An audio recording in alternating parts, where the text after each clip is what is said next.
তাহলে বন্ধুরা যে চাল কুমড়ো করবো মুসুর ডাল দিয়ে মুসুর ডাল বসিয়ে দিয়েছি। আর এখানে আছে আধখানা চাল কুমড়ো। আগের দিন মুগের ডাল দিয়ে করেছিলাম, আজকে মুসুর ডাল দিয়ে করব। এইগুলোকে কেটে দিই, কেটে ডালের সাথে বসিয়ে দেবো একসাথে সেদ্ধ। কেটে নিই, চাল কুমড়ো কেটে নিচ্ছি, দেখো এরকম করে কেটে নেবো। এদিকে ডাল ফুটতে শুরু করছে, এদিকে চাল কুমড়ো কেটে নিয়েছি, ডালেতে দিয়ে দেবো।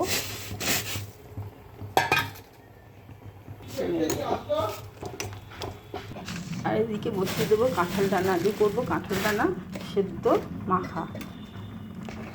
দেখো কাঁঠাল দানা জমে গেছে।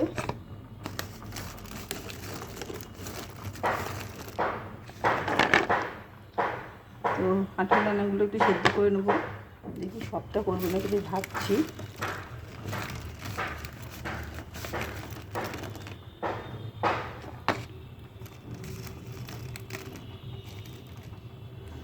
কাঁঠাল দানাগুলো কেটে শুকনো করে রাখলে মিক্সিতে গুঁড়িয়ে অনেক দিন থাকে। এই রেসিপিটা তোমাদের দিন দিয়ে দেবো করা। তো কাঁঠালগুলো সেদ্ধ বসিয়ে দেবো, কাঁঠাল দানাগুলো সেদ্ধ বসিয়ে দিলাম। আর দিকে ডাল ফুটছে, দেখো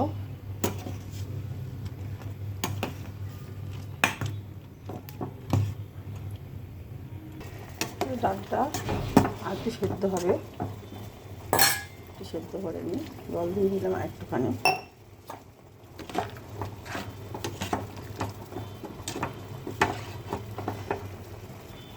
আর এখানে কাঁঠালের দানাটা সেদ্ধ দিয়ে দিয়েছি, সেদ্ধ হবে। ওর জন্য এই রসুন নিয়েছি, পেঁয়াজ নিয়েছি আর শুকনো লঙ্কা। তাহলে একসাথে দুটোই আমি রেসিপি দেখিয়ে দিচ্ছি খুব সহজে। তো এই জন্য ডালটা হয়ে গেছে, তো আমি নামিয়ে নিচ্ছি ডালটা।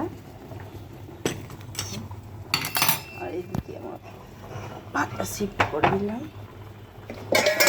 দিলাম।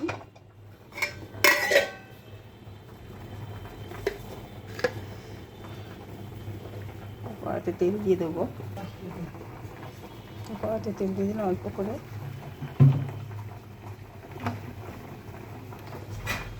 গরম হলে জিরে ফোড়ন দিলাম, লঙ্কা ফোড়ন দিয়ে দিলাম। বেশি ঝাল দেবো না। ফোড়নটা হলে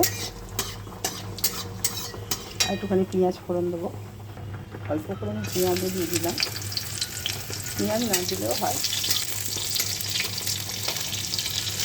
জিরে ফোড়ন, শুকনো লঙ্কা ফোড়ন দিয়েও হয়, কেউ কালো জিরে ফোড়ন দিয়েও করে, কেউ পাঁচ ফোড়ন দিয়েও করে, কেউ ফোড়ন দিতে পারে।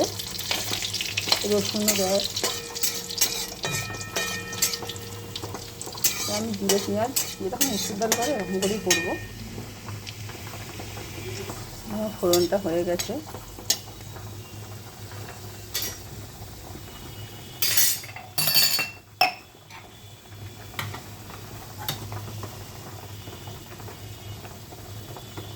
ডালটা ঢেলে দেবো।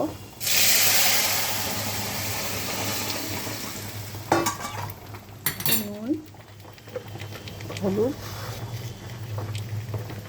পরিমাণ মতো দিয়ে দেবো। নুন দিয়ে দিলাম,